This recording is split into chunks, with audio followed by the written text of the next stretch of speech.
साथी good afternoon and नमस्ते। म चाहिँ आरडी। आज चाहिँ म रासाताल घुम्न आएको छु। सोमबारको दिन आज चाहिँ साथीहरू। आज चाहिँ खासै यो तालमा चाहिँ मान्छेहरू पनि छ नि, बोटिङ पनि खासै गरेको होइन। उताहरू चाहिँ उता मन्दिरनेरि चाहिँ दाइहरू आउनुभएको छ धरानबाट। उहाँ चाहिँ फिसिङ गरिराख्नु भएको छ है। आज सोमबारको दिन खासै मान्छे पनि छैन यो ठाउँमा आज चाहिँ होइन। अरू दिन चाहिँ बर प्याक हुन्छ क्या, पिकनिक मनाउनु पनि कहाँ कहाँबाट आएर हुन्छ होइन। अब म चाहिँ अघि नै आएको थिएँ होइन, अब म घर जानु लागेको, अब काम परिरहेछ। अनि अब खासै रमाइलो पनि छैन आजको दिन। सोमबार चाहिँ शनिबार चाहिँ बरु रमाइलो हुन्छ यो ठाउँमा चाहिँ। तपाईँ पनि आउनु सक्नुहुन्छ, रमाइलो गर्नु सक्नुहुन्छ यो ठाउँमा।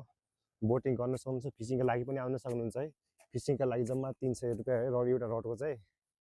तपाईँहरू पनि आउनुहोस्, रमाइलो गर्नुहोस्। जाडोको मौसम घुम्न जानु छ भने आउनुहोस् रासाताल होइन। अब राम्रो ठाउँ छ, हेर्नु सक्नुहुन्छ। यहाँ चाहिँ बर त्यहाँ सायद त्यहाँ पनि मान्छे फिसिङ गरिरहेको